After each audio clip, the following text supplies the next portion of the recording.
Hello friends, আসসালামু আলাইকুম। Welcome back to my channel. এই গরমে আমি আপনাদের সাথে আজকে শেয়ার করব খুবই মজাদার এবং প্রাণ ঠান্ডা করা একটা মালাই পুডিং। আর এই পুডিংটা বানাতে কিন্তু খুব কম উপকরণ লাগবে। জাস্ট 2 থেকে 3টা উপকরণ দিয়ে আপনারা বাসায় এই পুডিংটা খুব সহজে বানিয়ে নিতে পারবেন। তো চলুন কথা না বাড়িয়ে আমরা মূল ভিডিওটা শুরু করি। মালাই পুডিং বানানোর জন্য আমি এখানে সবার প্রথমে একটা প্যান নিয়ে নিয়েছি। আর এখানে আমি প্যানে সবার প্রথমে ক্যারামেল তৈরি করে নেব। আর এর জন্য আমি এখানে সবার প্রথমে নিয়ে নিয়েছি 2 টেবিল চামচ চিনি। আপনারা যে যতটুকু ক্যারামেল বানাবেন সে পরিমাণ চিনি নিয়ে নেবেন। এরপরে আমি এখন এই চিনির ভিতরে দিয়ে দিচ্ছি 2 টেবিল চামচ পানি। পানিটা দিয়ে দেওয়ার পরে আমি এভাবে চামচ দিয়ে চিনি এবং পানিটাকে হালকা করে এভাবে আস্তে আস্তে নাড়তে থাকবো। অল্প সময়ের ভেতরে দেখবেন যে এরকম কিন্তু চিনিগুলো মেল্ট হয়ে গেছে, এরকম একটু পানি ছেড়ে দিছে। আস্তে আস্তে কিন্তু এরকম দেখুন লালচে কালার হয়ে যাবে। যে খুব বেশি যে ডিপ করবেন, ডিপ করলে কিন্তু আবার এটা খেতে খুব তিতা লাগে। জাস্ট আমি একটু গাঢ় করার জন্য আর 2 থেকে 3 মিনিটের মতো আমি এটা জাল করে নিছি। দেখুন 2-3 মিনিটের ভিতরে কিন্তু এরকম একটা কালার চলে আসছে।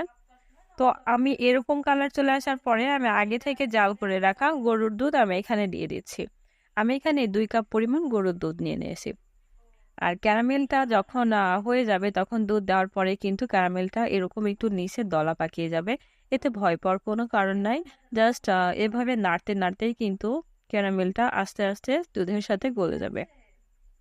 দুধটা দিয়ে দেওয়ার পরে আমি এভাবে 3-4 মিনিটের মতো আবারও দুধটা ফুটিয়ে নেব। দেখুন এরকম যখন 2বার বলক চলে আসবে তখন আমি এর ভিতরে দিয়ে দিচ্ছি 100 গ্রাম পরিমাণ চিনি। যেহেতু এর আগে একবার ক্যারামেল করে নিয়েছি, এখন আমি খুব বেশি চিনি দেবো না, জাস্ট 100 গ্রাম চিনি দিয়েছি 2 কাপের দুধের জন্য। আর এখন চিনিটা দিয়ে দেওয়ার পরে চিনিটা খুব ভালোভাবে আমি দুধের সাথে এভাবে মিশিয়ে নেব। তারপরে আমি এটাকে আবারও 3 থেকে 4 মিনিটের মতো এভাবে বলক উঠিয়ে নেব। এভাবে আরো 5 মিনিটের মতো আমি দুধটা জাল করে নিয়েছি। আর দেখুন এখন কিন্তু দুধটা অনেকটা ঘন হয়ে এসেছে। এখন আমি এর ভিতরে দিয়ে দিচ্ছি আগে থেকে পানি দিয়ে মিশিয়ে রাখা agar agar powder. Agar agar পাউডারটা দিয়ে দেওয়ার পরে আমি এভাবে সাথে সাথে এভাবে নেড়ে দিব, না হলে আগার আগার পাউডারটা নিচে দলা পাকিয়ে যাবে। অনেক আপুরা কমেন্ট করে যে আপু আগার আগার পাউডার দিয়ে পুডিং বানালে পুডিংটা খুব ভালোভাবে বসে না, এটা পাতলাই থেকে যায়। তাদেরকে আমি বলবো যে আপনারা দোকান থেকে যখন কিনবেন তখন কি করবেন, হাইক বা অর্গানিক কোম্পানির যে আগার আগার পাউডার গুলো আছে সেইগুলা কিনে নেবেন। তাহলে কিন্তু পুডিংটা খুব ভালোভাবেই সেট হয়ে যাবে। আগার আগার পাউডারটা দিয়ে দেওয়ার পরে আমি খুব ভালোভাবে মিশিয়ে নিয়েছি। নেওয়ার পরে তারপর দেখুন আমি আবারও 3 থেকে 4 মিনিটের মতো এটাকে খুব ভালোভাবে জাল করে নেব।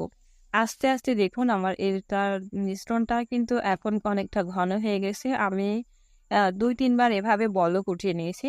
তো আমার এখন এটা হয়ে গেছে। এখন আমি এটা চুলা থেকে নামিয়ে নিব। আজকের পুডিংটা আমি এইরকম একটা কাচের বাটিতে সেট করব। তা আমি আগে থেকে যে মিশ্রণটা তৈরি করে রেখেছিলাম সেটা কিন্তু গরম থাকা অবস্থাতে আমি এভাবে বাটিতে ঢেলে নিয়েছি। দেখুন আমাদের মালাই পুডিং বানানোর কিন্তু মিশ্রণটা রেডি হয়ে গেছে। এখন এই মালাই পুডিং এর উপর আমি একটু ডেকোরেট করার জন্য আমি এখানে নিয়ে নিয়েছি কিছু লাচ্চা সেমাই আর কিছু বাদাম কুচি। আপনারা এখানে লাচ্চা সেমাইয়ের পরিবর্তে কিন্তু বিভিন্ন ফ্রুটস দিয়েও এটা ডেকোরেট করে নিতে পারেন। এখন আমি এরকম পুডিং এর এক সাইড থেকে, অর্থাৎ যে চারপাশে যে গোল রাউন্ড আছে, আমি সেই রাউন্ডের উপরে এভাবে লাচ্চা সেমাই দিয়ে দিব আর দিয়ে দিব কিছু বাদাম কুচি। আর এই যে উপরে যেগুলো ডেকোরেট করবেন সেগুলো কিন্তু গরম থাকা অবস্থাতে এটার সাথে সাথে দিয়ে দিতে হবে। কারণ আগার আগার পাউডার দিয়ে যে পুডিংটা বানানো হয় সেটা কিন্তু খুব তাড়াতাড়ি সেট হয়ে যায় আপনার নর্মাল ফ্রিজে রাখার আগেই, অর্থাৎ 3-4 মিনিটের ভিতরে এটা খুব ভালোভাবে সেট হয়ে যায়।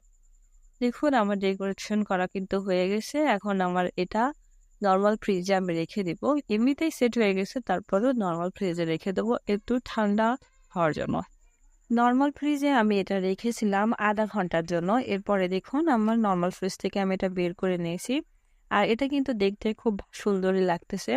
এখন এই যে একটা ছুরির সাহায্যে আমি এভাবে বাটির 4-5টা এভাবে একটু আলগা করে নিচ্ছি, যেন যদি একটু ভেঙে যায়, এজন্য একটু সাবধানে করে আমি এভাবে গাটা খুলে নিচ্ছি। তারপরে দেখুন আমার ওইভাবে ছাড়িয়ে নেওয়া হয়ে গেছে। এখন উপর থেকে আমি একটা প্লেট দিয়ে নিয়েছি। প্লেটটা দিয়ে আমি বাটিটা এভাবে উবুর করে তারপরে এটা নামিয়ে নিয়েছি। যেহেতু আমরা সেমাই এবং বাদাম কুচি দিয়ে উপরে ডেকোরেশন করছিলাম, এজন্য এটা কিন্তু নিচে চলে গেছে। এখন এটাকে আমি আবারও উপর থেকে আর একটা প্লেট দিয়ে এভাবে ঢেকে তারপরে উপর থেকে প্লেটটা উল্টে দিব। তাহলে কিন্তু আমাদের যে আগের যে ডেকোরেশন করছিলাম ডিজাইন অংশটা কিন্তু উপরে উঠে থাকবে। তো দেখুন আমাদের মালাই পুডিংটা কিন্তু এখন রেডি হয়ে গেছে। এই গরমে এই ধরনের মালাই পুডিং খেতে কিন্তু জাস্ট অসাধারণ লাগে। বাসায় কোনো মেহমান আসলে আপনারা কিন্তু এই ডেজার্টটা আপনারা বানিয়ে তাদেরকে খাওয়াতে পারেন। ফ্রেন্ডস, এই ছিল আমার আজকের রেসিপি। আমার ভিডিওটা যদি আপনাদের কাছে ভালো লেগে থাকে তাহলে অবশ্যই লাইক কমেন্ট করবেন আর আপনার ফ্রেন্ডস অ্যান্ড ফ্যামিলি মেম্বারদের সাথে শেয়ার করে দিবেন। আর এরকম নতুন নতুন আরও ভিডিও পেতে আমার চ্যানেলটা সাবস্ক্রাইব করে আমার সাথেই থাকবেন। আজ এ পর্যন্তই। সবাই ভালো থাকবেন, সুস্থ থাকবেন। আল্লাহ হাফেজ।